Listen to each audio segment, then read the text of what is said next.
मेरे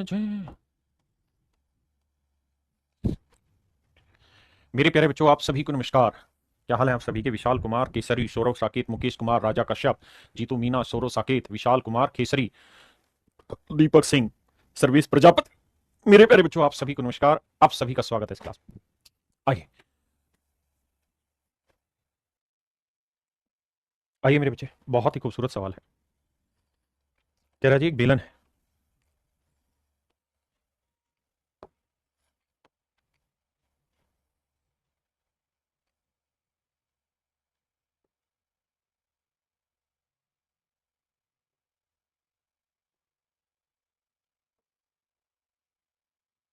ये मेरे प्यारे बच्चों कोई बेलन है। उस सवाल में बड़े मजेदार बातें उसने कही। उसने कहा कि भाई, हमने इस बेलन को 4 टुकड़ों में बांट दिया, लेकिन 4 टुकड़ों में बांटा कैसे, वो बड़ी विचित्र कहानी है। उसको ध्यान से सुन लीजिएगा। कहता जी, 4 टुकड़ों में बांटा है। कितने टुकड़ों में? 4 टुकड़ों में। एक टुकड़ा तो ये है कि बीचों बीच यहां से काट दिया हमने। ठीक है। तो मेरे प्यारे बच्चों, रेडियस देखिए सवाल ने कितनी, 7 सेंटीमीटर। हाइट देखिए 21 सेंटीमीटर। रेडियस 7 सेंटीमीटर है और हाइट मेरे बच्चे 21 सेंटीमीटर। तो मैं आपसे ये जानना चाहता हूं, इस बेलन का टोटल सरफेस एरिया क्या होगा? तो आप कहेंगे टोटल सरफेस एरिया होगा सर 2 पाई r h+r। बिल्कुल ठीक है। दूसरी बात, मेरे प्यारे बच्चों, जब हम यहां से इसे 2 हिस्सों में बांट देंगे इस तरह से, तो आपने जैसा पिछले सवाल में मेरे से समझा था, तो आपने एक चीज जानी कि यहां दो सर्कल का एरिया बढ़ जाएगा, एक ऊपर वाले का एक नीचे वाले का, यानी 2 पाई r² तो एरिया यहां बढ़ गया। अगली लाइन में अब क्या कह रहा है? अगली लाइन में ये कह रहा है कि एक बार से दिल नहीं भरता, मुड़ के देख मुझे दोबारा। एक बार कहता जी हमने यहां से काट दिया, लेकिन यहां से जब कटेगा ना बेलन, तो बेसिकली रेक्टेंगल बनेगी मेरे बच्चे। ठोस बेलन को जब बीचों बीच काटोगे ना, तो रेक्टेंगल बनेंगी दो। इसे समझना बहुत भारी काम है। देखता हूं, समझा के कोशिश करता हूं।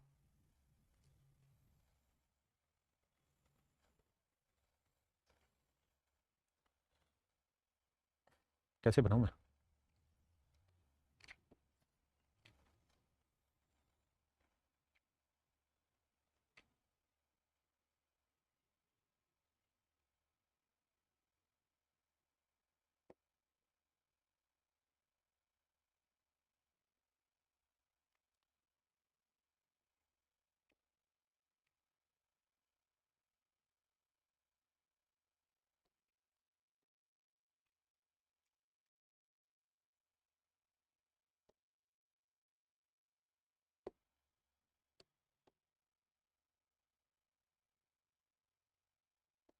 देखिए मेरे बच्चे, यहां से कटेगा तो बेसिकली दो रेक्टेंगल आपको दिखाई देंगे। थोड़ा सोचने की कोशिश करिएगा।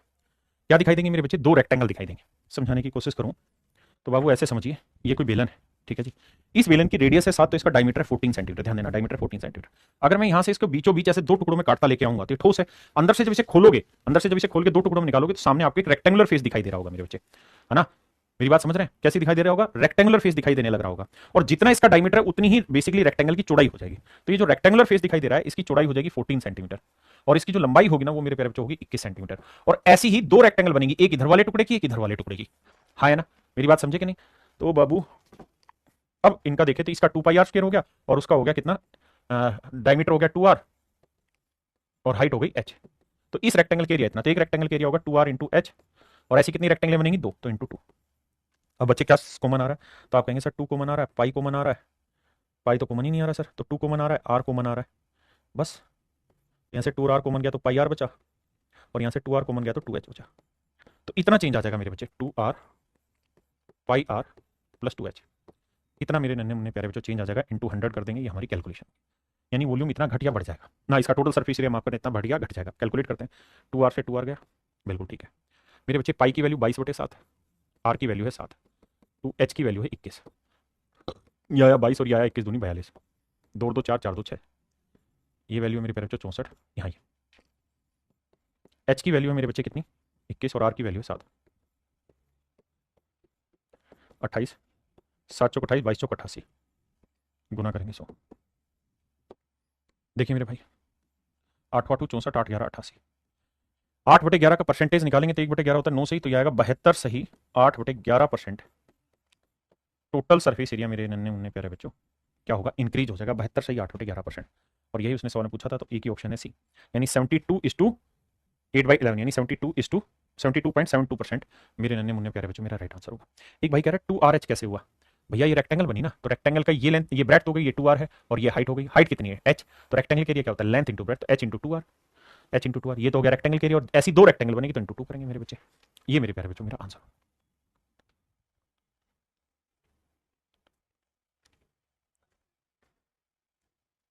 डन है भाई। देखिए मेरे बच्चे सवाल में क्या कह रहा है, कहता है water is flowing at a speed of 1.25 meter per second through a pipe of diameter this into a rectangular tank which is this wide. देखिए मेरे बच्चे आराम से समझेंगे, कोई जल्दबाजी नहीं है अपने को, मेन मोटिव समझने का ज़्यादा है कि हम कॉन्सेप्चुअली बहुत करेक्ट हो जाएं चीज़ों पे, हमें दिक्कत ना हो बस।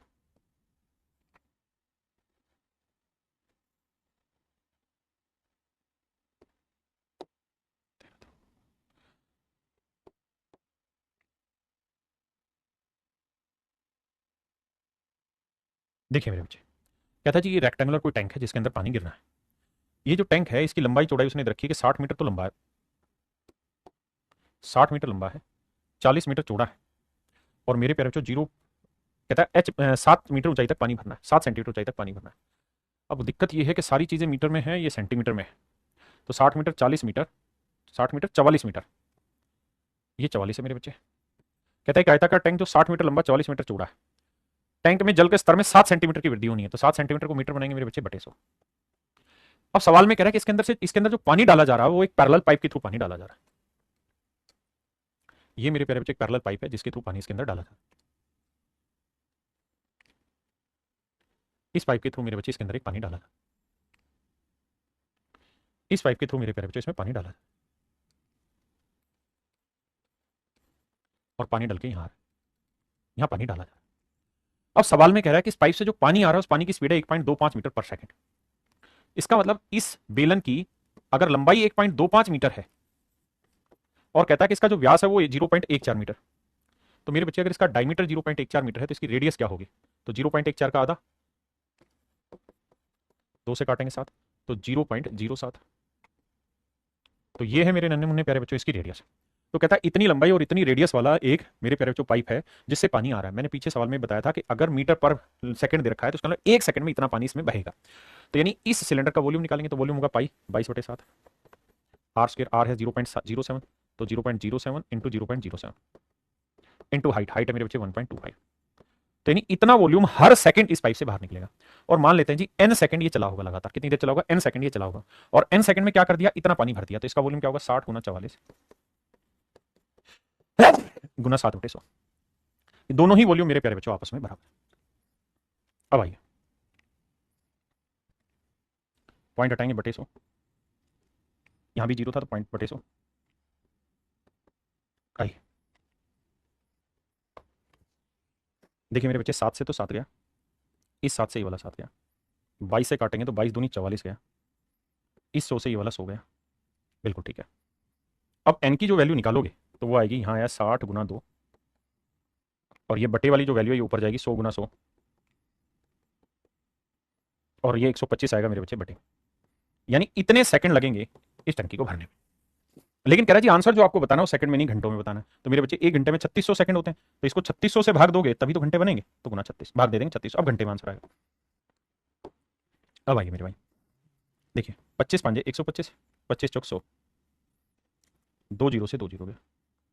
अब 6 5 से काटेंगे 12, 5 12 60, ये और 12 3 36, तो ये आएगा 4 दूनी 8/3 घंटे, और 8/3 घंटे को हम लिखेंगे 2 सही 2/3 घंटे।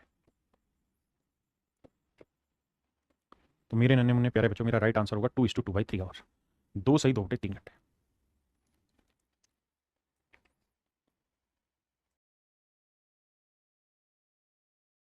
चलिए अब हम सीखने जा रहे हैं होलो सिलेंडर, खोखला बेलन। मेरे प्यारे बच्चों क्या सीखने जा रहे हैं? खोखला बेलन।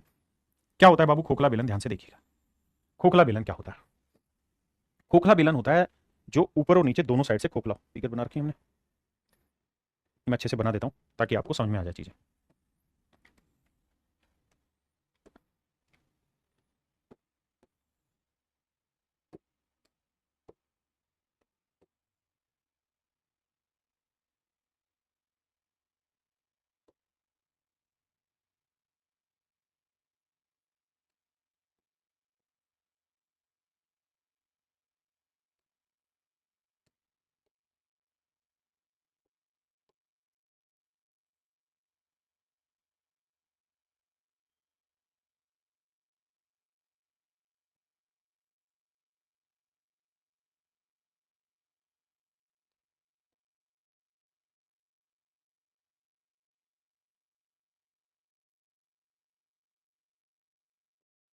देखिए मेरे बच्चे, ये मेरे प्यारे बच्चों एक खोखला बेलन है, होलो सिलेंडर है, यानी ऊपर से भी खोखला है नीचे से भी खोखला है।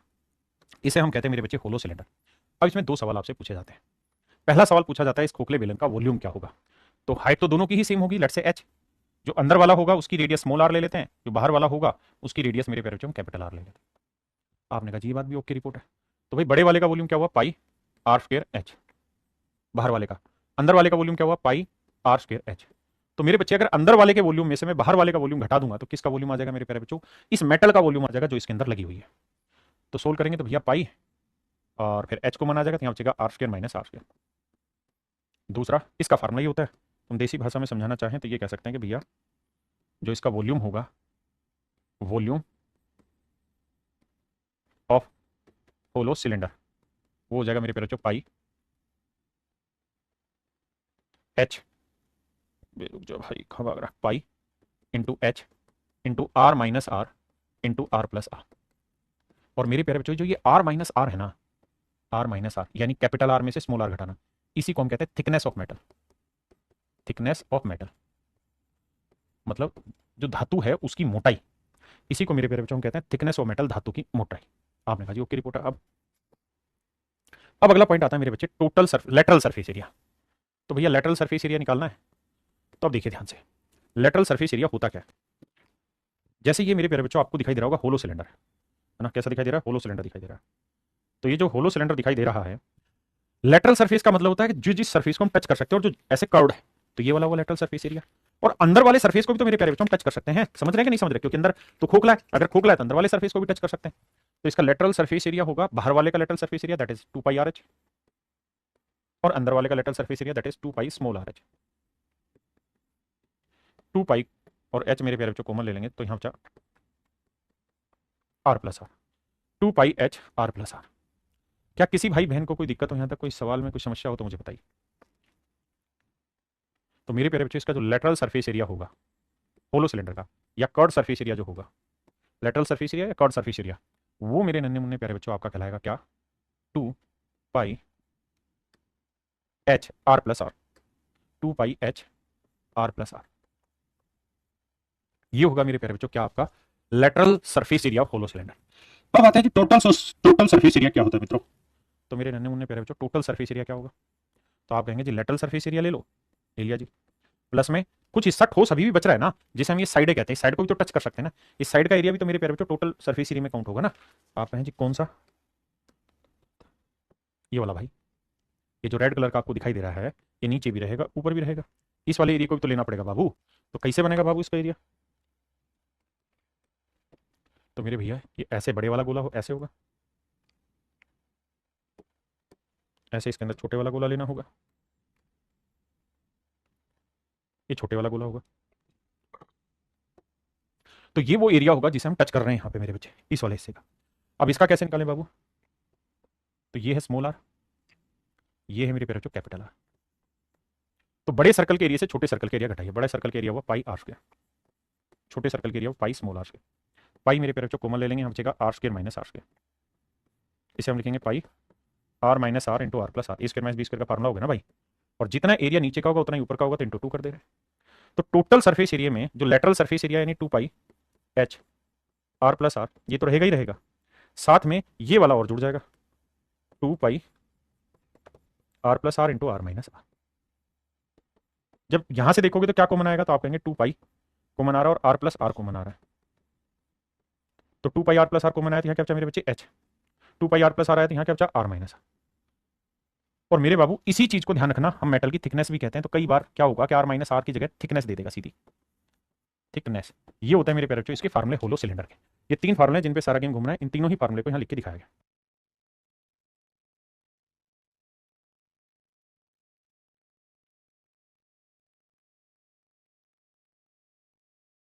आइए मेरे बाबू सवाल में क्या कहत बानी, कहता है एक बेलनाकार पाइप की धातु का आयतन 748 क्यूबिक सेंटीमीटर, पाइप की लंबाई इतनी है, इसकी बाहरी त्रिज्या इतनी है, तो इसकी मोटाई याद करिए। मोटाई का मतलब हुआ मेरे बच्चे थिकनेस, यानी आर माइनस आर पूछ रहा है।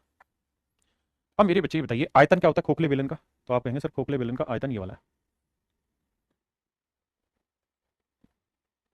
खोखले बेलन का आयतन होगा pi into H R minus R into R plus R, तो pi into H R minus R into R plus R. अब मेरे प्यारे बच्चों ये बताओ पाई की वैल्यू क्या है, तो सर 22/7। एच की वैल्यू क्या है मेरे प्यारे बच्चों, तो आप कहेंगे जी एच की वैल्यू तो दे रखी सवाल ने शायद, कहाँ है, लंबाई 14 सेंटीमीटर। अच्छा अब हमें ये पता है कि यार इसकी जगह हम चाहें तो R square minus R square भी इकट्ठा करके लिख सकते हैं। तो बाहरी जो रेडियस है वो 9 है, तो 9 का वर्ग 81, अंदर वाली रेडियस स्मॉल आर मान लेते हैं तो आर स्क्र, और ये जो वॉल्यूम है ये दे रखा है मेरे प्यारे बच्चों 748।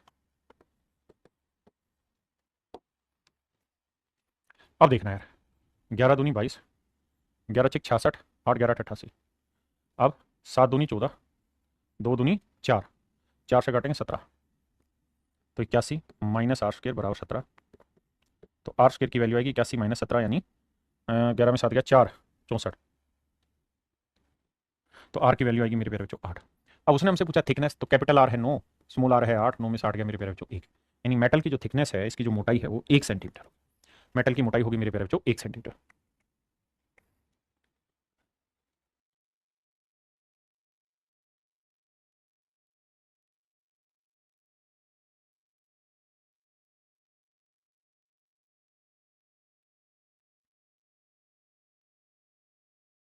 देखिए बाबू सवाल में कह रहा है कि खोखला लोहे का पाइप है, एक खोखला लोहे का पाइप है 21 सेंटीमीटर लंबा है, उसका बाह्य व्यास 8 सेंटीमीटर है, मतलब एक्सटर्नल जो डायमीटर है वो 8 है तो एक्सटर्नल रेडियस 4 है, लेंथ जो है या उसकी जो हाइट है वो 21 सेंटीमीटर है, मोटाई जो है यानी आर माइनस आर वो 1 सेंटीमीटर है, और सवाल में कह रहा है कि भाई लोहे का जो भार है वो 1 क्यूबिक सेंटीमीटर का 8 ग्राम है, यानी वॉल्यूम का वेट दे दिया, तो कहता है इस पाइप का वजन ज्ञात करिए। तो मेरे प्यारे बच्चों सबसे पहले उस खोखले पाइप का हमें क्या निकालना होगा, वॉल्यूम। तो खोखले पाइप का जो वॉल्यूम होगा वो होगा पाई एच, माफ करना, pi H into R minus R into R plus I. आपने कहा जी ठीक है। अब मेरे प्यारे प्यारे बच्चों एक तो बात बताइएगा ना, पाई का वैल्यू है 22/7, बिल्कुल ठीक है जी। एच की वैल्यू है मेरे बच्चे कितनी, 21 सेंटीमीटर। आर माइनस आर रखा है 1 सेंटीमीटर, यानी मेटल की थिकनेस। अगर मेटल की थिकनेस 1 है और कैपिटल आर 4 है तो स्मॉल आर कितनी रही होगी, 3, तो 4 में 3 जोड़ा, ये आया 7। ये आया मेरे प्यारे बच्चों मेटल का वॉल्यूम। अब सवाल में हमको कह रहा है कि भैया 1 क्यूबिक सेंटीमीटर मेटल का जो वजन है वो 8 ग्राम है, तो इतने क्यूबिक सेंटीमीटर मेटल का वजन कितना होगा, गुना 8। ये आया वजन ग्राम में, हमको कहाँ चाहिए भैया किलोग्राम में, तो 1 किलो में कितने ग्राम होते हैं, 1000 gram. This is the my dear student basic calculation. 7 से 7 काटा, ठीक है जी। अब हमको भैया जी इसका वैल्यू चाहिए, तो चाहिए गुना करते हैं, देखिए जी। देखो यार 8 एकम 8, 8 21 8 128, 168, और यहाँ गुना करना है 22 से, 22 को 11×2 से करते हैं, 2 से करेंगे 2 8 16, 2 6 12 और 1 13, 2 एकम 2 और 1 3, 336, और 11 से करेंगे मेरे प्यारे बच्चों तो 6, 6 3 9, 3 3 6 3, यानी 3696/1000।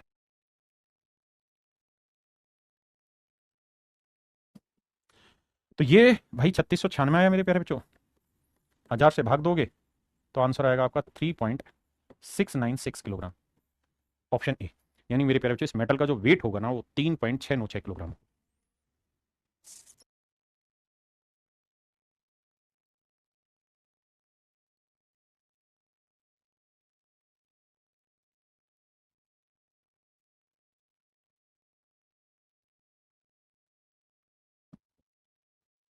देखिए बाबू सवाल में कह रहे हैं खोखला बेलन जिसकी मोटाई 0.7 सेंटीमीटर और ऊंचाई 15 सेंटीमीटर, यानी आर माइनस आर जो है वो 0.7 है मेरे प्यारे बच्चों, और हाइट जो है वो 15 सेंटीमीटर, आयरन से बना है, यदि इसकी आंतरिक त्रिज्या 3.5 है, स्मॉल आर देखिए 3.5, तो नेचुरली मेरे बच्चे कैपिटल आर 0.7 ज्यादा हो गया, यानी 4.2 होगी। तो कह रहा है खोखले बेलन का कुल पृष्ठीय क्षेत्रफल मेरे प्यारे बच्चों ज्ञात करिए। खोखले बेलन का total surface area you have to find, तो मेरे बच्चे टोटल सरफेस एरिया में क्या आता है, 2 pi R plus R into H plus thickness, तो 2 pi R plus R H plus thickness. आपने कहा जी ठीक है, तो 2 पाई का वैल्यू 22/7, आर प्लस आर जोड़ेंगे तो 5 2 7, 4 3 7, 7.7,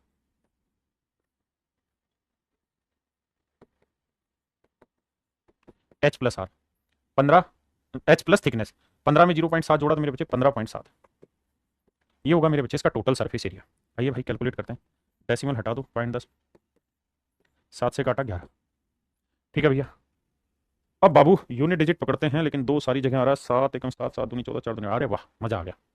आप कैसे मजा कैसे आ गया आपको बताओ? इसलिए मजा आ गया कि यूनिट डिजिट देखो, 2 दूनी 4, 4 एकम 4, 4 7 28, यानी जो भी मेरा आंसर होगा उसका इकाई अंक 8 होगा, और बटे में 2 जीरो है तो डेसिमल के बाद 2 अंक होंगे और 8 इकाई अंक होंगे। तो 8 इकाई अंक मेरे प्यारे बच्चों मेरा केवल और केवल ऑप्शन सी में। तो इस वजह से ऑप्शन सी मेरा डायरेक्ट आंसर आ गया, otherwise I have to calculate very fast.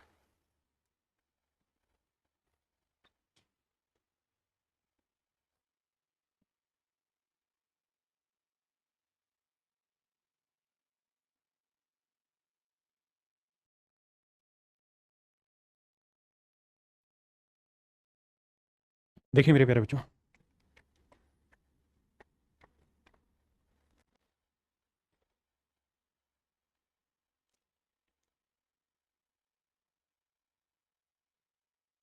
रहे धातु का एक खोखला बेलन बनाया गया, बेलन के बाह्य और आंतरिक वक्र पृष्ठीय क्षेत्रफल के मध्य 352 वर्ग वर्ग सेंटीमीटर का अंतर है। तो मेरे बच्चे बाहर वाले का होना है क्या, 2 पाई आर एच, और अंदर वाले का होना है मेरे प्यारे बच्चों 2 पाई स्मॉल आर एच। भाई कॉर्ड सरफेस एरिया यही होना, और कह रहा है जी इन दोनों के बीच का जो डिफरेंस है दैट इज 352। अगली लाइन में कह रहा है बेलन की ऊंचाई 28 सेंटीमीटर है, हाइट जो है मेरे प्यारे बच्चों 28 सेंटीमीटर है। यदि इस खोखले बेलन का कुल पृष्ठीय क्षेत्रफल 2640 वर्ग सेंटीमीटर है तो बेलन के आंतरिक और बाह्य त्रिज्या क्या है, ये याद करना। देखिए यार पहले इसे सोल्व करते हैं, तो 2 पाई 22/7 एच कॉमन आ जाएगा, एच की वैल्यू 28 है, यहाँ बचा मेरे प्यारे बच्चों R minus R, and this is 352। आपने कहा सर बिल्कुल ठीक बात है, हम समझते हैं इतनी बात। टोटल सरफेस एरिया देखा है बाबू, तो टोटल सरफेस एरिया क्या रहना है? अब आप कहेंगे जी टोटल सरफेस एरिया जो रहना है वो रहना 2 pi R plus R into में H plus thickness, 2 pi R plus R into में एच प्लस थिकनेस, थिकनेस माने आर माइनस आर, ये होगा मेरे प्यारे बच्चों टोटल सरफेस एरिया। कह रहे धातु का एक खोखला बेलन बनाया गया, बेलन के बाह्य और आंतरिक वक्र पृष्ठ क्षेत्रफल के मध्य 352 वर्ग सेंटीमीटर का अंतर है, height of the cylinder is this, then what are the inner and outer radius. देखिए मेरे बच्चे आइए सोल्व करते हैं। ये दे रखा है मेरे प्यारे बच्चों 2640।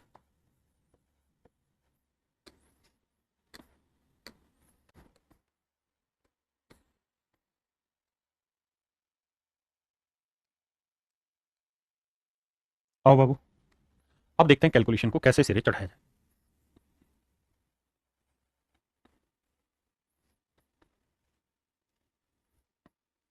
देखिए भाई 7 से काटेंगे 4 आया, 11 दूनी 22 आया, 11 तीय 33, 11 दूनी 22, 4 दूनी 8, 8 दूनी 16, 16 दूनी 32, यानी मेरे प्यारे बच्चों आर माइनस आर की वैल्यू आई। तो आपने कहा जी ठीक है, अब ऑप्शन से जा नहीं सकते क्योंकि सारे ही ऑप्शन में 2 था, यहाँ रखते हैं 2 पाई की वैल्यू 22/7, आर प्लस आर रहने देते हैं यहीं, एच की वैल्यू 28 है, और आर माइनस आर की वैल्यू मेरे प्यारे बच्चों कितनी, तो and this is equal to 2640।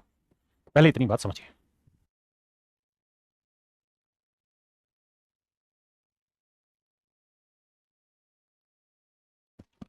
अब बाबू कैलकुलेशन बैठाते, तो देखिए यार 22 से कट ही रहा है तो काटते हैं, 22 एकम 22, 22 दूनी 22 एकम 22, 4 22 दूनी 44, जीरो, 2 से काटा मेरे भाई 60, यहाँ आया आर प्लस आर, 28 और 2 30 बटा 7 बराबर 60, 30 दूनी 60, तो मेरे प्यारे बच्चों आर प्लस आर की वैल्यू आ गई 14।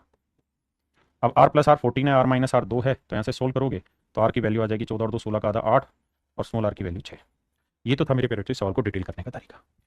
बाकी ये सवाल है पेपर का, तो पेपर में इसे कैसे अटेम्प्ट करते हैं।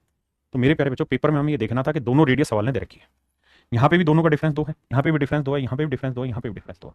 अगर दोनों ही जगह डिफरेंस 2 है तो सच बात ये थी मेरे दोस्त कि अगर आप बुरा ना माने तो मैं आपको ये कहना चाह रहा था कि सवाल में इसकी तो कहीं जरूरत ही नहीं हुई, क्योंकि जब सारे ही ऑप्शन की वैल्यू 2 है मेरे भाई, सारे ही ऑप्शन की वैल्यू 2 आर माइनस आर 2 है, और जितने भी ऑप्शन थे हर एक ऑप्शन के बीच का डिफरेंस 2 है, तो ये तो अंडरस्टूड हो गया था कि भाई आर माइनस आर 2 है, तो इसे तो कैलकुलेट करने की जरूरत ही नहीं थी, क्योंकि कैलकुलेट करके आर माइनस आर निकलना था।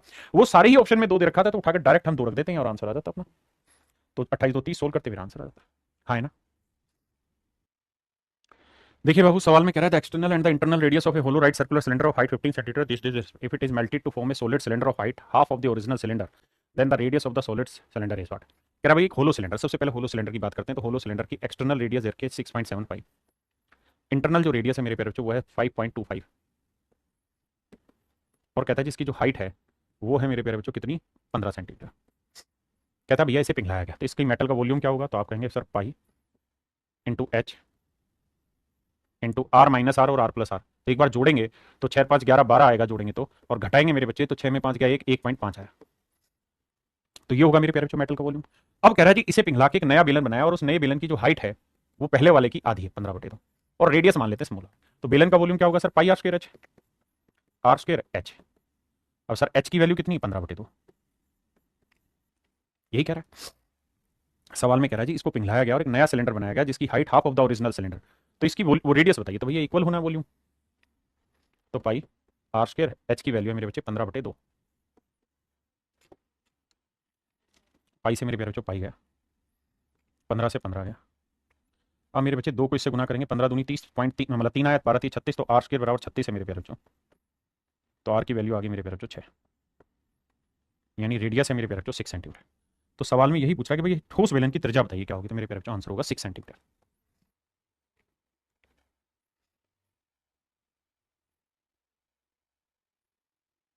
करिए मेरे प्यारे बच्चों, बहुत ही खूबसूरत सवालों में से एक सवाल है।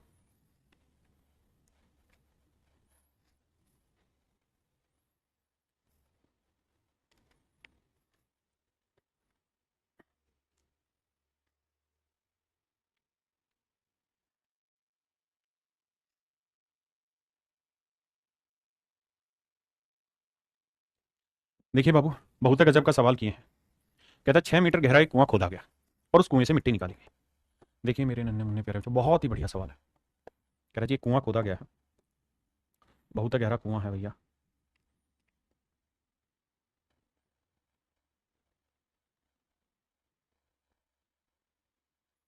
कहता है जी ये जो कुआं खोदा गया,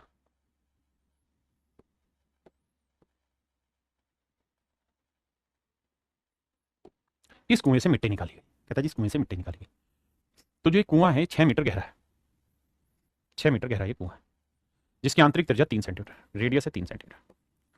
तो कहता है इसे खोदा गया तो इसकी मिट्टी निकाली गई। तो मिट्टी का वॉल्यूम होगा मेरे प्यारे बच्चों पाई आर स्क्वायर एच, आर यानी 3 का वर्ग 9 और हाइट हो गई एच। इतनी वॉल्यूम जितनी मिट्टी से निकाली गई। अब भैया जी अब तो जाने तरह कि हम क्या किए इसमें। ये तो है जमीन, इसमें भाई ये तो मिट्टी का हिस्सा है ना जो आपको दिखाई दे रहा है, यहाँ तो मिट्टी है। आपने कहा जी हाँ। अब सवाल में कह रहा है इसके ऊपर हमने एक चबूतरा तैयार किया, जो मिट्टी से निकली वो इसके साइडों में डालते गए और 2 मीटर एक समान चौड़ाई का तटबंध बनाने का फैसला लिया गया। यानी इसके चारों तरफ मेरे प्यारे बच्चों एक चबूतरा बनाया है, इसके चारों तरफ एक चबूतरा बनाया है, और चबूतरे की जो ऊंचाई है वो है मेरे प्यारे बच्चों कितनी?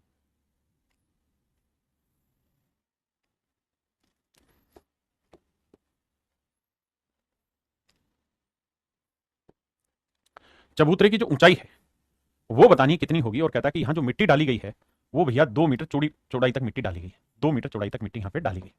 ऐसा मेरे प्यारे बच्चों सवाल का है। यानी चारों तरफ 2 मीटर चौड़ाई तक मिट्टी डाली गई इस कुएं के चारों तरफ। थोड़ा सा दिमाग दौड़ाओगे तो आपको ये बात पता चलेगी कि ये एक होलो सिलेंडर बनेगा।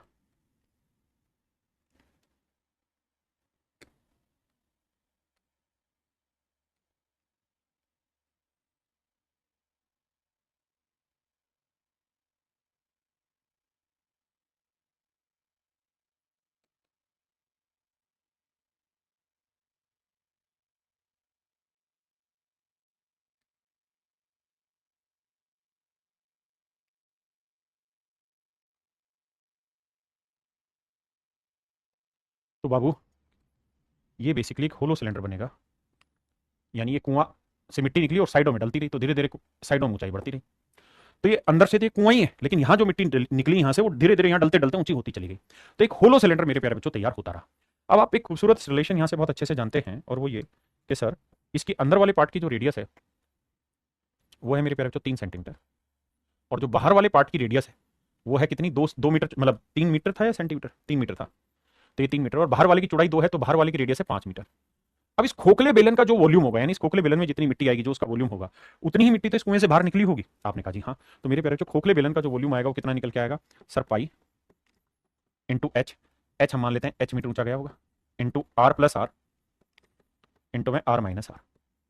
देखिए भैया पाई से पाई गया, ठीक है जी। और इसकी हाइट कितनी रखी थी मेरे बच्चे बेलन की? 6। तो 9 6 54, 9 गुना 6 रहने देते हैं, एच ही रहने देते हैं। अगर आर प्लस आर करें तो 5 और 3 कितना है मेरे बच्चे? 8, और आर माइनस आर करें तो 5 में 3 गया 2। तो देखिए यार 2 तिया 6, तो हाइट जो निकल के आएगी मेरे बच्चे वो 27/8 निकल के आएगी। तो 8 तिया 24, 3 × 3 = 8 सेंटीमीटर, यानी इतनी ऊंचाई तक इसमें मिट्टी डलेगी, इतनी ऊंचाई तक मेरे प्यारे बच्चों इसमें मिट्टी डलेगी। हमें समझना होगा सवाल को बढ़िया से।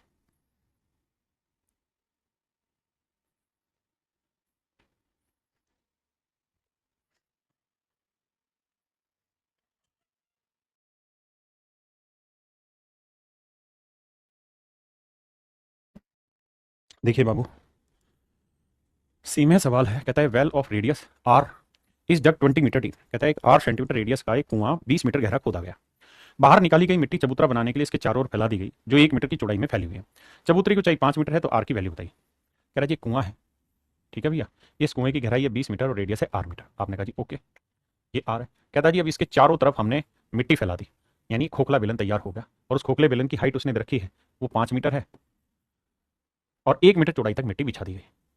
तो कहता है कि इसकी रेडियस क्या होगी। तो मेरे प्यारे, जो कुएं से निकली हुई मिट्टी कितनी है, तो आप देंगे पाई आर स्क्वायर इंटू एच, और यही मिट्टी ये वॉल्यूम क्रिएट करेगी मेरे प्यारे बच्चों। आपने कहा जी हाँ, तो इस चबूतरे का वॉल्यूम क्या होगा मेरे प्यारे बच्चों, पाई एच, एच की वैल्यू उसने 5 दे रखी है, into R plus R into R minus R. यानी मोटी बात करें तो आप जानते हैं कि दोनों के बीच का डिफरेंस 1 है, तो आर माइनस आर की वैल्यू तो 1 आ गई, और आर प्लस आर की बात करें तो ये आर है ये 1 है, यानी स्मॉल आर आर है तो कैपिटल आर हो जाएगी आर प्लस 1। तो इस वाली कहानी को हम लिख सकते हैं क्या, 2r+1, 2r+1 और डिफरेंस 1। अब मेरे बच्चे कैलकुलेट करना है भाई, फार्मूला लिखना, फार्मूला लिख के कैलकुलेट करोगे तो समझ में आएगा। अब देखिए यार 5 से काटेंगे 4 आएगा। आपने कहा जी ओके रिपोर्ट है। तो यह आया मेरे बच्चे 4r² और यहाँ आया 2r+1। अब बच्चे ये क्वाड्रेटिक इक्वेशन बनेगी, तो 4r² माइनस 2r माइनस 1 = 0। अब मुझे यहाँ से पहले निकालनी होगी क्वाड्रेटिक इक्वेशन की। जिस बच्चे को समझ होगी वो जानेगा इस बात को कि भैया पहले हमको करना क्या होगा, इस क्वाड्रेटिक इक्वेशन की डी की वैल्यू निकालनी होगी मेरे प्यारे बच्चे। तो डी की वैल्यू होती है b² माइनस 4ac, बी है -2 का वर्ग 4 -4, ए की वैल्यू है 4 और सी की वैल्यू है -1। तो 4 चौक 16 माइनस का और माइनस माइनस प्लस 16 4 20, तो डी की वैल्यू आई मेरे प्यारे बच्चों 20। अब आप जानते हैं कि आर की दो वैल्यू निकल के आएंगी, पहली आएगी -b प्लस माइनस √d/2a। तो मेरे बच्चे बी की वैल्यू क्या है -2, तो माइनस माइनस प्लस 2 आएगी, प्लस माइनस डी की वैल्यू आई 20, 20 का वर्गमूल निकालेंगे 4 रूट मतलब 2√5 आ जाएगी 20 का वर्गमूल निकालेंगे तो, और बटे में 2a, ए की वैल्यू कितनी मेरे बच्चे 4। अब पूरे से ऊपर से नीचे से 2 कॉमन लेके खत्म कर देंगे, तो एक आंसर आएगा 1 + √5 बटे 2 ना बटे 4, और दूसरे में आ जाएगा 1 - √5 बटे 4। दो वैल्यू निकल के आएगी। अब ये मेरे बच्चे इंपॉसिबल है, कारण क्या है कि ये एक से बड़ी वैल्यू है तो उत्तर माइनस में आएगा, जबकि रेडियस की लेंथ नेगेटिव नहीं आएगी, तो आंसर होगा 1 + √5/4, 1 + √5/4, 1 + √5/4 मेरे नन्हे मुन्ने प्यारे बच्चों मेरा राइट आंसर होगा। मेरे प्यारे बच्चों अब पढ़ने जा रहे हैं पिरामिड। देखिए जी हमारे सिलेबस में राइट पिरामिड है, ध्यान रखिए। पिरामिड का अर्थ क्या है वो तो मैंने आपको इंट्रोडक्टरी क्लास के अंदर ही समझाया था। आपने कहा जी ओके, क्या बताया था सर आपने, मैंने ये कहा था कि अगर कोई चीज़ नीचे किसी दूसरी शेप में है लेकिन ऊपर जाके अगर कोनिकल चली जाती है, ऊपर जाके कोनिकल बन जाती है, मोहित अग्रवाल जी, उमा भारती धाकड़ जी, तो मेरे प्यारे बच्चों वो पिरामिड कहलाती है। जैसे ये फिगर आपको दिखाई दे रही होगी, कैसे, ये सर अगर नजर लगाओगे तो आपको दिखाई दे रही होगी नीचे एक हेक्सागन है, नीचे हेक्सागन बेस्ड पे है, और ऊपर चली गई मेरे प्यारे बच्चों कोनिकल बेस पे। तो जब कोई चीज ऊपर कोनिकल चली जाओ नीचे हेक्सागन बेस पे है तो ये पिरामिड कहलाएगी। यहां ध्यान दोगे मेरे प्यारे बच्चों तो ये पेंटागन बेस पे और ऊपर जाके चली गई कोनिकल। ऐसे ही मेरे बच्चे यहां देखोगे तो ये स्क्वायर बेस पे होगी या रेक्टेंगल बेस पे, जो मर्जी समझिए, ऊपर कोनिकल हो गई, रेक्टेंगल है, और ये मेरे प्यारे बच्चों आपका स्क्वायर बेस पे है, ऊपर कोनिकल पॉइंट चला गया। ऐसे ही बाबू ये है आपका, ये मेरे बच्चे आपका क्या है, ट्रायंगुलर बेस है, और ट्रायंगुलर बेस पे बना हुआ मेरे प्यारे बच्चों क्या है, ये पिरामिड। तो ये सारे पिरामिड है। अब बाबू होता क्या है ध्यान से समझिएगा, यही समझाने की कोशिश करता हूं मेरे बच्चों। ये जो किनारे से किनारे वाली चीज है, यानी कोने से वट इसको पॉइंट को मिलाते हैं, यानी कोनिकल पॉइंट को मिलाते हैं ऊपर वाले को, तो इसको हम बोलते हैं लेटरल हाइट। क्या बोलते हैं मेरे प्यारे बच्चों, लेटरल हाइट। हिंदी में कहते हैं इसे तिर्यक ऊंचाई, तिर्यक ऊंचाई। और इसे एल से शो किया जाता है। किससे शो किया जाता है मेरे प्यारे बच्चों, एल से शो किया जाता है तिर्यक ऊंचाई। हाँ जी, आप मुझे बताना ये सही बता रहा हूं कि गलत बता रहा हूं, जल्दी से बताइए, ये तिर्यक ऊंचाई होगी या तिर्यक किनारा होगा। आप कहेंगे सर ये तिर्यक किनारा होगा, क्यों, क्योंकि यह कोने से जो जाने लग रहा है वो किनारा कहलाएगा बाबू। ये वाली जो भुजा है मेरे बच्चे ये तिर्यक किनारा कहलाता है। क्या कहलाता है, तिर्यक किनारा कहलाता है। तो यहां हल्का सा चेंज करिएगा शब्दों को, this is called lateral edge, तिर्यक किनारा, तिर्यक किनारा। सर आप कंफ्यूज करने के लिए कहां है बताया फिर। अब ये बताओ सर की हाइट क्या होती है और लेटरल हाइट क्या होती है, इस कहानी को समझाओ। तो मेरे बच्चे सबसे पहले आप ये समझिए कि लेटरल एज क्या होता है, तिर्यक किनारा क्या होता है।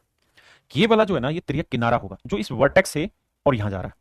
ये मेरे प्यारे बच्चों तिर्यक किनारा होगा जो इस वर्टेक्स से टॉप को जाके मिल रहा है। ये तिर्यक किनारा होगा जो वर्टेक्स से टॉप को जाके मिल रहा है। ये तिर्यक किनारा होगा जो वर्टेक्स से टॉप को जाके मिल रहा है। ये सारे तिर्यक किनारे हैं। तो सर फिर तिर्यक हाइट क्या होगी, वो यहां क्लियर कराने की कोशिश करूंगा। देखिए मेरे प्यारे बच्चों, ये वाली जो कोने से कोने को मिलाने वाली लाइन है, यानी इस कोने से और इस कोने को जो हम मिला रहे हैं, ये मेरे प्यारे बच्चों हमारा कहलाता है स्लांट एज। क्या कहलाता है मेरे प्यारे बच्चों? Slant edge. बल्कि इसको मैं बनाता हूं अपने तरीके से तो ज्यादा अच्छे से आप समझेंगे बजाय।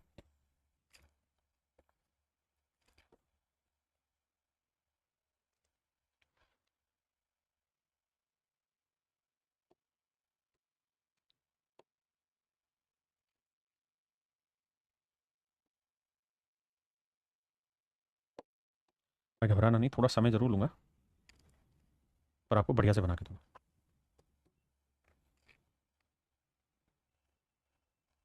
ताकि आप चीज़ों को समझ अच्छे से पाएं।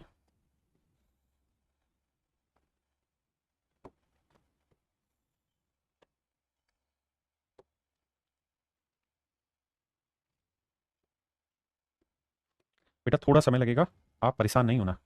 आप कभी ये कहने लगा रहे लाई में हमारा समय खराब हो रहा है सर ये सब चीज़ें करके, तो बाबू तनिक भी परेशान नहीं होइएगा। समय जिंदाबाद रहेगा, ये हमारी जिम्मेदारी। अब आइए मेरे बच्चे, कारण क्या होता है कि अगर समझ में नहीं आएगी वो चीज़ तो फिर मजा ही नहीं आएगा उतने पॉइंट का। अब देखिए आगे क्या क्या कह रहा था मैं, हाँ। अब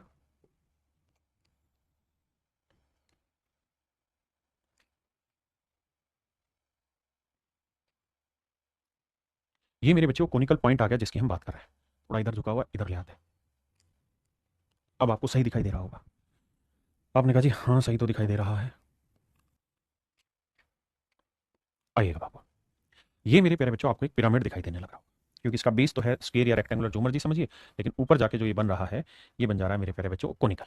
अब ये वाली जो भुजा रहती है मेरे बच्चे, इस भुजा को हम कहते हैं स्लांट एज, तिर्यक किनारा, किनारा, तिर्यक किनारा। दूसरा, अब मेरे बच्चों अगली बात आती है, जो बेस फिगर होती है उसके अंदर आपको एक सर्कल डालना होता है, उसका इन सर्कल खींचना होता है, उसके अंदर एक इन सर्कल खींचना होता है बाबू।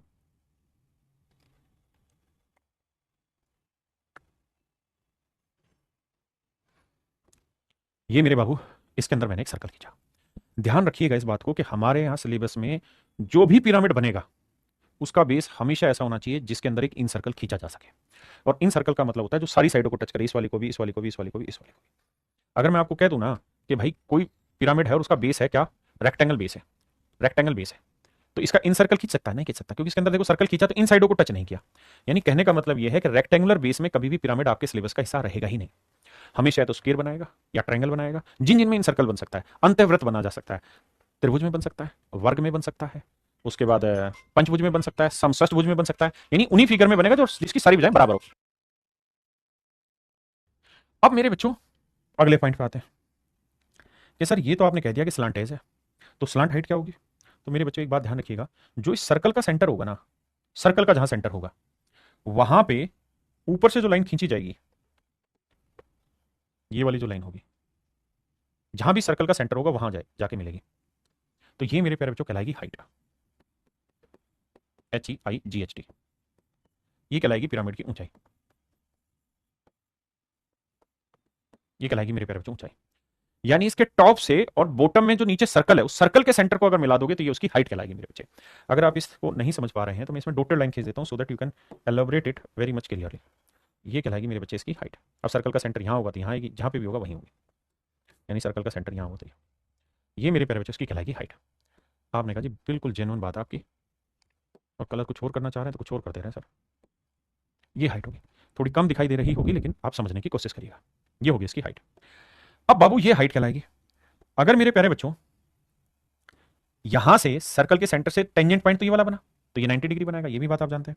यानी ये यहां से यहां तक की लेंथ क्या कहलाएगी? रेडियस कहलाएगी। ये हाइट कहलाएगी, हाइट को हम एच से डिनोट करते हैं। और मेरे बच्चे यहां से जहां ये 90 डिग्री बना रही है, यानी जहां सर्कल टच कर रहा है, वहां से इसके कोनिकल पॉइंट को मिलाओगे, वहां से इसके कोनिकल पॉइंट को मिलाओगे मेरे प्यारे बच्चों, तो this is called slant height. ये मेरे प्यारे बच्चों उसकी तिर्यक ऊंचाई कहलाएगी।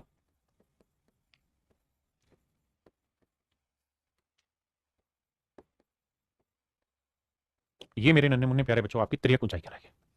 ये क्या कहलाएगी मेरे प्यारे बच्चों? तिर्यक ऊंचाई। फिर से समझाता हूँ, ये रेडियस होगी, ये हाइट होगी, तो ये आपकी कहलाएगी तिर्यक ऊंचाई, स्लांट हाइट होगी। हाँ जी, ये स्लांट हाइट होगी मेरे बच्चे, ये स्लांट एज होगा, ये हाइट होगी, ये रेडियस होगी। आपने कहा जी ठीक है। अगर थोड़ा सा इसे महसूस करने की कोशिश करोगे तो आप समझोगे कि ये हो गई इसकी हाइट, ये हो गई बेस रेडियस, और ये इस राइट एंगल ट्रायंगल का हो गया हाइपोटेन्यूज। इस हाइपोटेन्यूज को ही हमने नाम दे रखा है स्लांट हाइट, और स्लांट हाइट को हम एल से डिनोट करते हैं। तो मेरे प्यारे बच्चों यहाँ एक रिलेशन बनता है क्या, कि एल स्क्वायर बराबर होगा H square plus R square, जहां आर से मतलब है बेस फिगर की incircle radius, incircle radius और बेस फिगर, बेस फिगर। और मैं उम्मीद करता हूं कि आपको चीजें पता होंगी कि अगर मेरे प्यारे बच्चों ये स्क्वायर है, और स्क्वायर में, और स्क्वायर में मेरे प्यारे बच्चों अगर आप इन सर्कल खींचेंगे, स्क्वायर के अंदर इन सर्कल खींचेंगे, और स्क्वायर की साइड ए है, तो इन सर्कल की जो रेडियस होती है वो a/2 रहती है। ऐसे ही मेरे प्यारे बच्चों अगर कोई इक्विलेटरल ट्रायंगल है,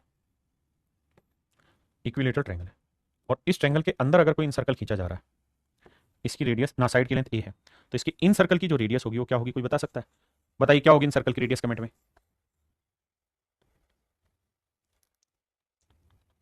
तो आपका जवाब होना चाहिए सर इन सर्कल की रेडियस होगी a/2√3।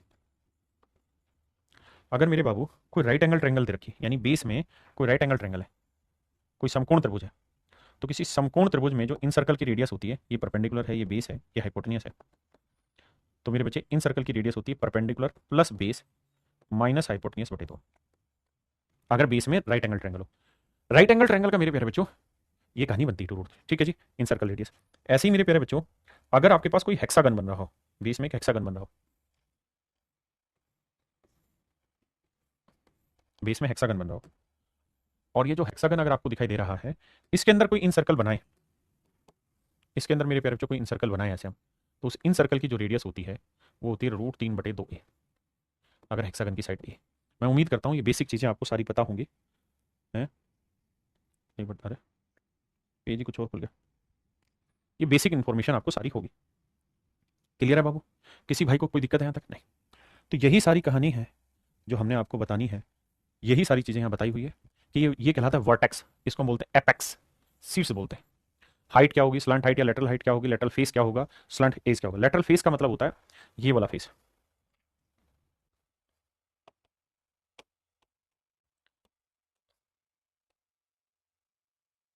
ये वाला जो फेस मेरे बच्चे दिखाई दे रहा है आपको, ये कहलाता है lateral face. This is called lateral face, lateral face, तिरछा फलक।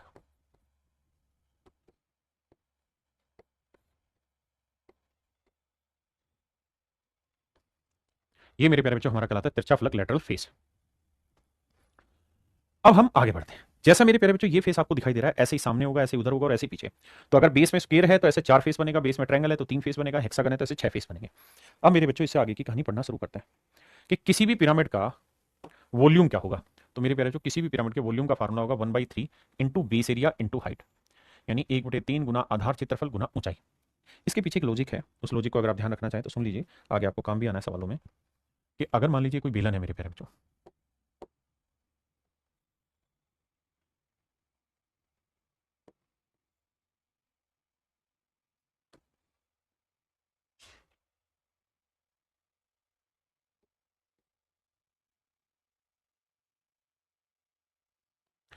ये बेलन है मेरे प्यारे बच्चों, और अगर इस बेलन की रेडियस आर है और हाइट एच है,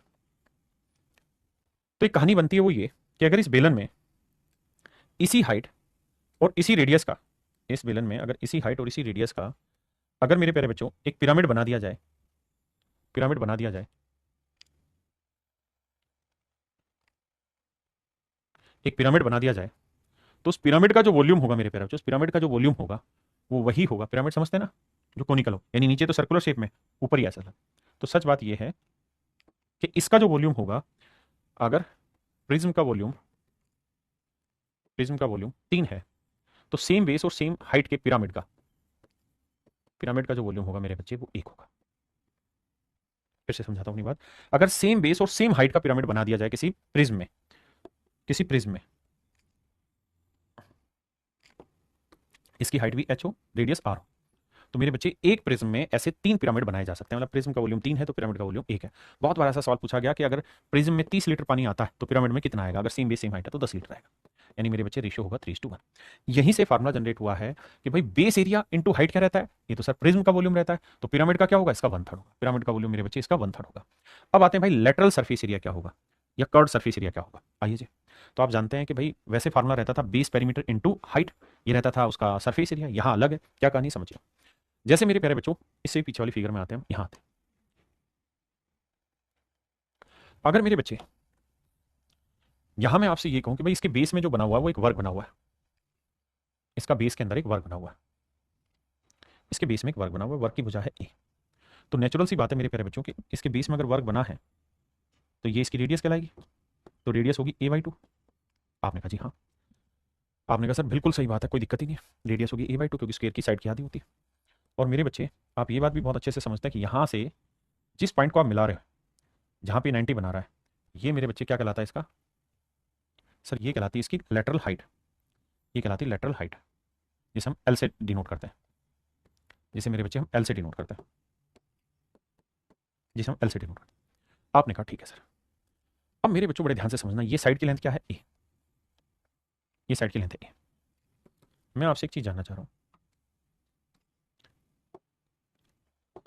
यहां से इसको मिला दें, ये साइड की लेंथ थी इतनी बड़ी, मैं इसको यहां बना देता हूं फिगर को यहां। आपने कहा सर कोई दिक्कत ही नहीं अपने को, ऐसी ध्यान से देखोगे तो ये इस साइड वाली दीवार की लेंथ थी, इसको भी मैं उठा के यहां ले आया, बिल्कुल ठीक है। यानी सर अगर थोड़ा सा दिमाग दौड़ाएंगे ना इस बात को, तो ये यहीं पे थी, यही दीवार थी, ये जो आपको दिखाई दे रही है दीवार है, मैंने इसी दीवार को, यानी जो रेड कलर का आपको फेस दिखाई दे रहा है, इसी फेस को मैं उठा के यहां ले आया ताकि आपको समझ में आ जाए, इस दीवार को नीचे गिरा दिया मैं।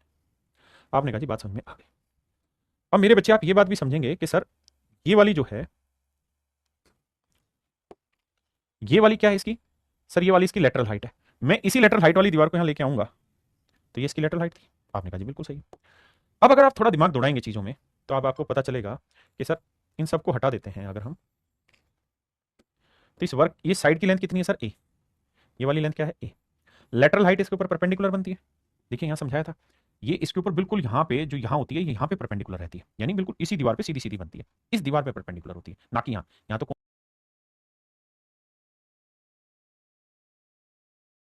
परपेंडिकुलर ये वाला होता है इसके ऊपर, ये फिर परपेंडिकुलर नहीं, लेकिन ये लाइन बिल्कुल सीधी होती है इस दीवार के ऊपर। तो मेरे बच्चे अगर मैं आपसे कहूं कि यार इस दीवार का एरिया बताइए, अगर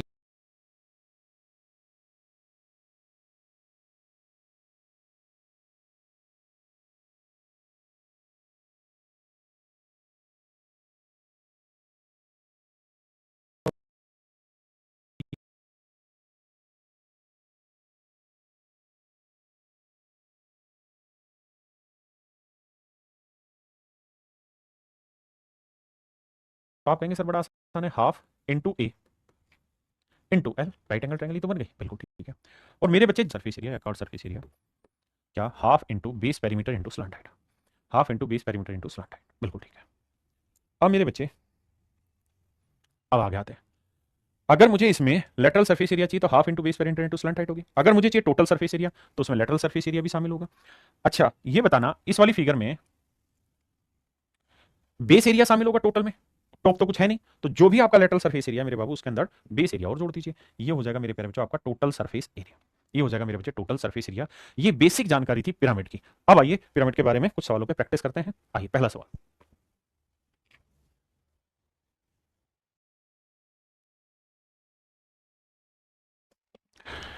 एक प्रिज्म और एक पिरामिड का आधार समान और ऊंचाई समान है। मेरे बच्चे ध्यान से देखना, सवाल में कह रहा है कि एक प्रिज्म है और एक मेरे बच्चे पिरामिड है, प्रिज्म और पिरामिड है, दोनों का बेस सेम है, सेम बेस है मेरे बच्चे और सेम हाइट है, तो कहता है उनके वॉल्यूम का रेशियो क्या होगा। तो मेरे बच्चे भी थोड़ी देर पहले बताया था कि प्रिज्म का वॉल्यूम 3 होगा तो पिरामिड का वॉल्यूम 1 होगा, और पहले प्रिज्म लिखा है फिर पिरामिड लिखा है तो आंसर आएगा ऑप्शन बी, यानी इनके वॉल्यूम का रेशियो होगा 3:1।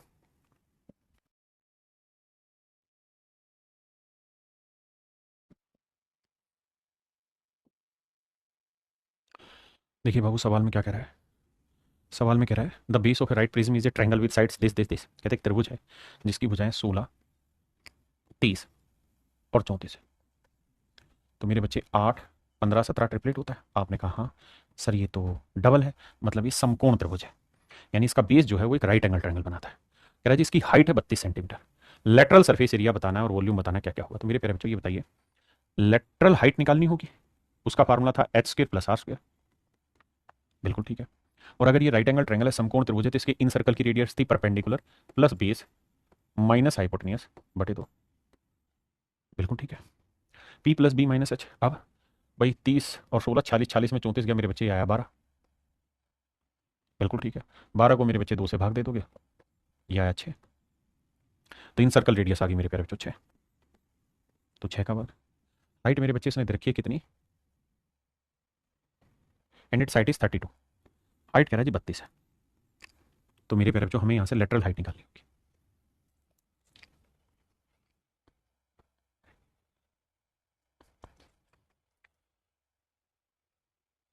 अब मेरे बच्चे बताओ 32 का वर्ग होता है 1024, 6 का वर्ग होता है 36, जोड़ेंगे अगर 6 4 10, 3 2 5 6, 1060।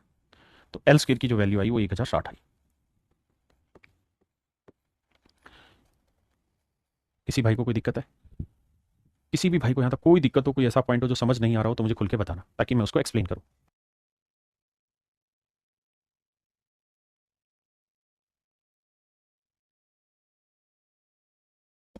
भाई ये सवाल गलती से डल गया, क्योंकि यहाँ पिरामिड है ही नहीं, यहाँ तो प्रिज्म है, और प्रिज्म तो फिर हमें ये सब करने की जरूरत ही नहीं है। अगर प्रिज्म है, ये सवाल गलती से डल गया मेरे बच्चों प्रिज्म का। अब मैं सोचा पिरामिड है तो इतनी मेहनत करने की जरूरत ही नहीं है। अगर प्रिज्म है तो फिर कहाँ कोई दिक्कत है आपको। प्रिज्म का लेटरल सरफेस एरिया क्या रहता है मेरे प्यारे बच्चों, तो आप कहेंगे बेस पेरीमीटर इंटू हाइट। तो भैया बेस पेरीमीटर मतलब सबका जोड़, तो 34 और 16 कितना हो गया जी 50, 50 और 30 80, और हाइट दर की 32, ये आ गया मेरे बच्चे लेटरल सरफेस एरिया। वॉल्यूम क्या होता है जी, वॉल्यूम होता है बेस एरिया इंटू हाइट। माफी चाहता हूँ भाई, ये यहाँ पे वो डल गया, प्रिज्म का सवाल डल गया, जबकि पिरामिड हम स्टार्ट कर रहे हैं, तो गलती से हो गया। अब आइए, तो बेस एरिया क्या हुआ साहब, तो बेस एरिया हुआ मेरे बच्चे राइट एंगल ट्रायंगल है, तो हाफ इंटू शॉर्टेस्ट साइड का प्रोडक्ट 16 गुना 30, और हाइट दर की मेरे बच्चे 32, गुना करेंगे, ये हमारा आंसर आ जाएगा। ये सवाल गलती से डला हुआ है, let it, drop it, next पे आ जाइए। ये पिरामिड है, करिए मेरे बच्चे।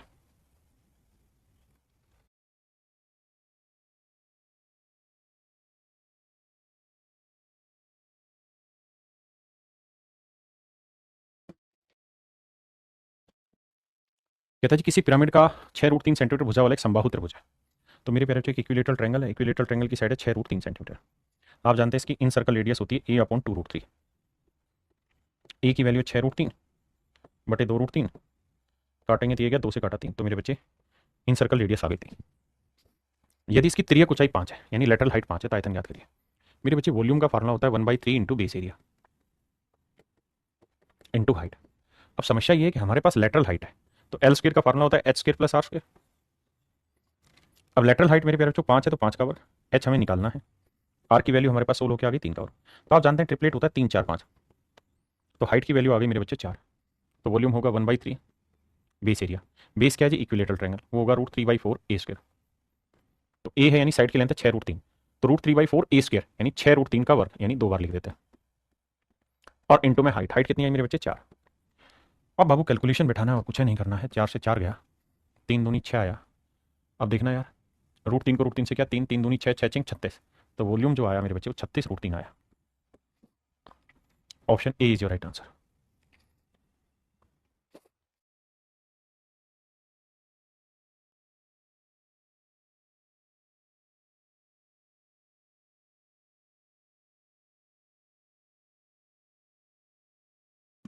देखिए बाबू, बेसिक चीजें यार, घबराना नहीं। सवाल में कह रहा है find the volume of A pyramid which is based on an equilateral triangle of side 4 centimetre. कहता है एक समबाहु त्रिभुज है जिसकी भुजा 4 सेंटीमीटर है, तो इसके इन सर्कल की रेडियस होगी a/2√3, ए की वैल्यू 4 बटे 2√3, तो यह आया मेरे प्यारे बच्चों 2 बटे √3, बिल्कुल ठीक। कहते हैं इसकी त्रियक ऊंचाई इसकी ऊंचाई का दुगना है, तो देखिए यार ये लेटरल हाइट है। अब इन सर्कल रेडियस है मेरे बच्चे 2 बटे √3, हाइट है h, और कह रहा है इसकी जो लेटरल हाइट है वो हाइट का डबल है, यानी 2h है। ऐसा मैं नहीं कह रहा मेरे प्यारे बच्चों, सवाल कह रहा है। कहता है इसकी त्रियक ऊंचाई इसकी ऊंचाई का दोगुना है। सोल्व करते हैं भाई, यह आया 4h², h² इधर जाएगा 5h²,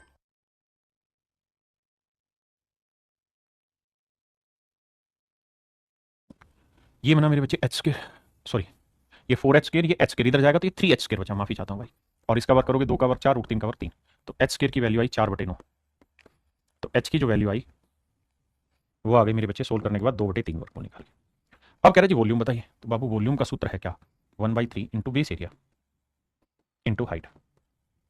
अब 1/3 बेस क्या है जी, इक्विलेटरल ट्रायंगल, साइड क्या है जी 4 सेंटीमीटर, तो एरिया होगा मेरे बच्चे इक्विलेटरल ट्रायंगल का √3/4 ए स्क्वायर, तो 4 का वर्ग 16 गुना हाइट, हाइट कितनी मेरे बच्चे 2/3।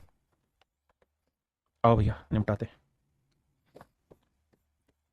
4 दूनी 8, √3 तो आया मेरे बच्चे ऊपर, और नीचे 3 आया 9। ऑप्शन सी आपका एब्सोल्यूट करेक्ट आंसर।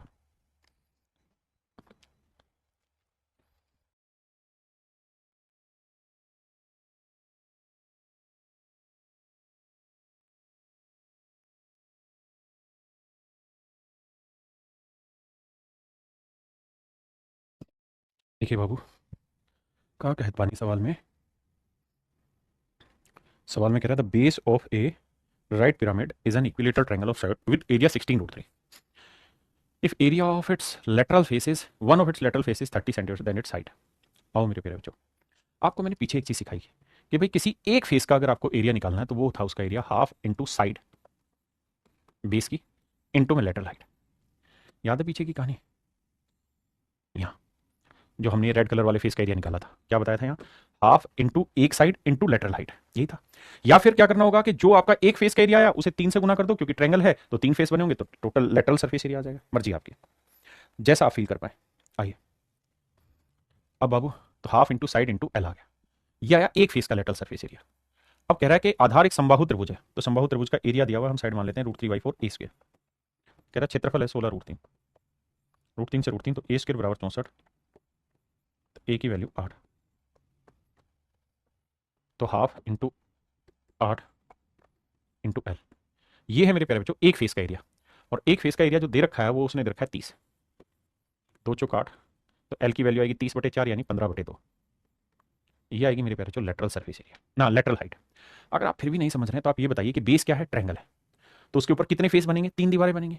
एक दीवार का एरिया अगर 30 वर्ग सेंटीमीटर है तो तीनों दीवारों का कितना हो जाएगा 90, तो फिर लेटरल सरफेस एरिया लगा दो half into base perimeter, triangle का perimeter 3a into slant height, ये एल एस ए होगा, ये 90 होगा, तो कैलकुलेट करेंगे तो देखो वही आ जाएगा, है ना। अब कह रहा है जी हाइट निकाल के बताइए, तो बाबू ये बताइए एल स्क्वायर बराबर होता है H square plus R square. अब मेरे बेटे अगर साइड की लेंथ 8 है तो इन सर्कल की रेडियस क्या होगी, a/2√3, 2 से काटेंगे 4, तो 4/√3 आई। तो इन सर्कल की जो रेडियस होगी मेरे प्यारे बच्चों वो 4/√3 आई। आपने कहा जी ठीक है 4/√3 आई। अब लेटरल हाइट है 15/2, 15 यानी 225/4, रेडियस है 4/√3, वर्क करेंगे तो 16/3, इधर आएगा माइनस का बराबर एच स्क्वायर, है ना, वर्गमूल लोगे तो 12 आएगा, ऑप्शन में सारों में ही है, तो 4 3 12, यह आएगा 675, और 3 चौक 12, 16 चौक 64, 5 में 4 गया 1, 7 में 6 गया 1, 611, तो यह आया मेरे प्यारे बच्चों 611/12, यह आया एच स्क्वायर। अगर मुझे एच निकालना है तो रूट कर देंगे, तो आंसर होगा रूट के अंदर 611/12। ऑप्शन सी मेरे प्यारे बच्चों राइट आंसर, ऑप्शन सी मेरे बच्चे राइट आंसर। चलिए मेरे प्यारे बच्चों आज के लिए इतना ही रखते हैं, बाकी आपसे कल दोबारा मिलेंगे। थैंक यू आप सभी को, नमस्कार, have a nice day to everyone, thank you.